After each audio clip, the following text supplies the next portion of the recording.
Hey guys, so I just got this in the mail just now. I got this from somebody off Instagram. Just cuz. It is a blem. I've been getting a lot of blems recently. And I was sitting, playing with it, feeling it, you know, it's super thin behind the edge, like, unbelievably thin behind the edge. And I was just, you know, kind of holding it and, you know, feeling how light and comfortable it is. And it popped into my head like, well, I mean, it's still nothing compared to the ZT, right? Like my beloved 0350. This one is the one I keep assisted just because this can't be de-assisted. There's no detent hole. So if you were to de-assist it, it would just be like, I mean, there would literally be no detent. So it's not an option, kind of like this. This is an older 0350, and for whatever reason, there's no detent hole on that either. But all the other 0350s have one. So I'm sitting thinking, and I went over to my knife case, and I took them both out. I took this out. I already had this one out. And I was feeling them. I kind of, you know, compared them. Man, this might be a 0350 killer. It really might be. It's so much thinner behind the edge. I know that they make these in LMAX, and I believe M390. I really haven't followed this knife for too long. It's got that the knocked out frame, so it's all aluminum with that stainless steel lock bar. I don't know how I feel about that yet. It's okay. But man, it really really kind of makes a 0350. It makes me question, what am I paying for here? And I get this one's the composite blade. They make an S30V, like that's your typical standard production. But this knife is way cheaper than your standard production. I do understand that the steel is cheaper. It's not S30V, it's 14C28N. But I've always liked that steel. And if the edge geometry is anywhere near this good on the LMAX or M390, I think it's... Am I going to say this on camera? It's kind of a no-brainer which one you should go to. Now, I'm weird. I have some emotional attachment to the 0350. I can't get enough of it. But they're strikingly similar. Not really in handle material, but in overall construction. They even use the same thumb stud. They use the same pivot.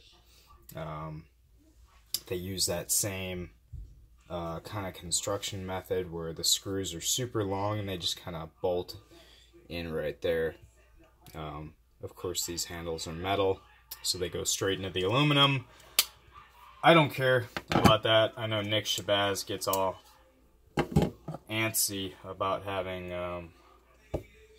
you know, stuff screwed into the other side of the handle.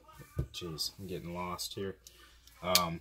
But I don't mind. I don't pry with my knives. Let me compare the blade stock real thick.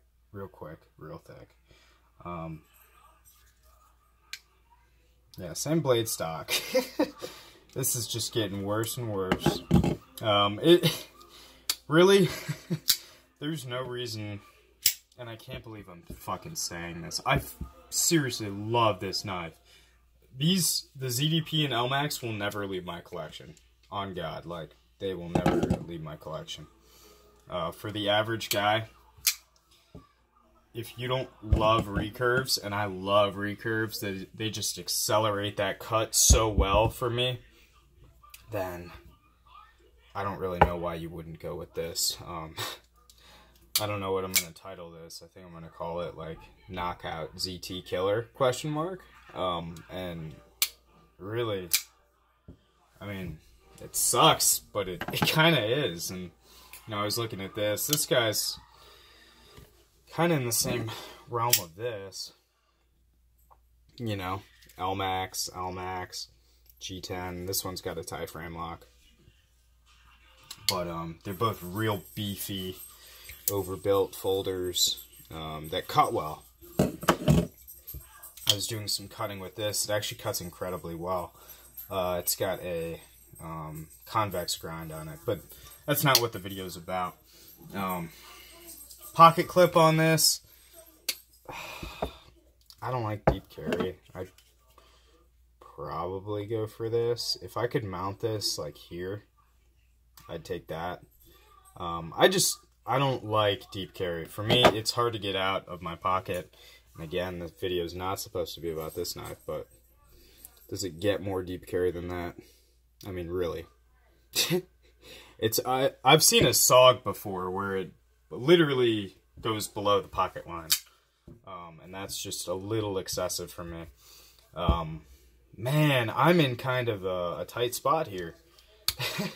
I definitely want some more of these. I know that they made one in LMAX, an M390. I'm going to have to track one of those down.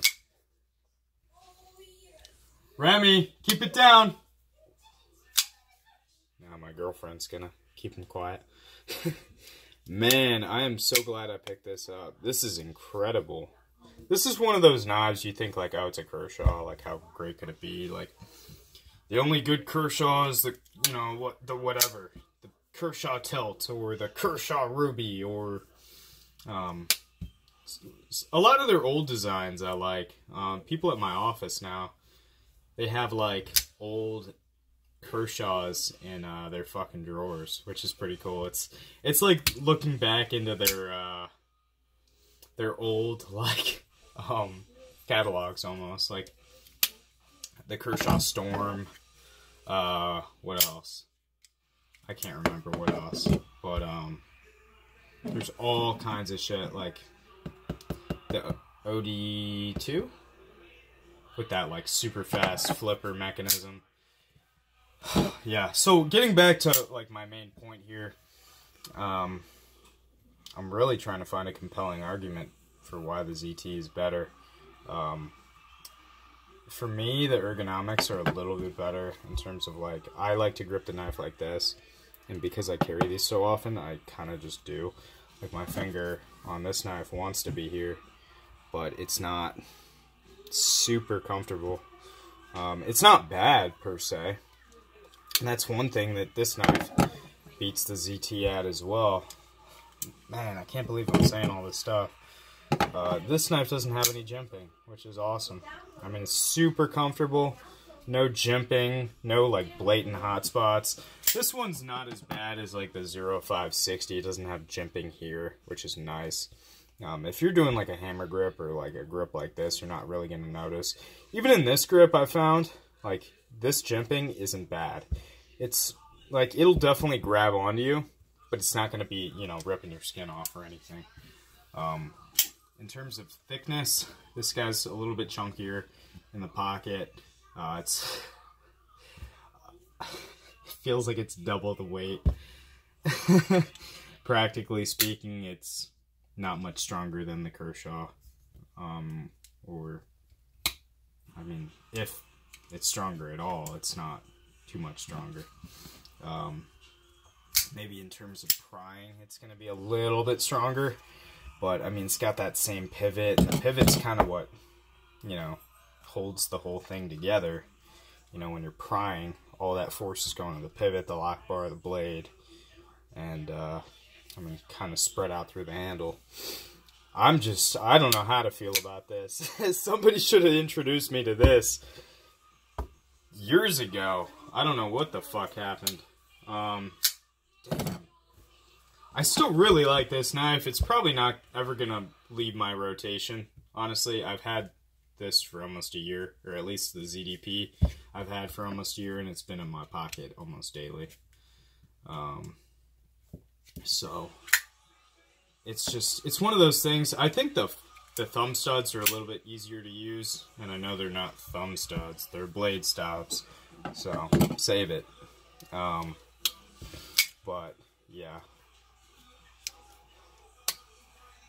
Alright guys, I hope you enjoyed the video, and I will see you guys in the next.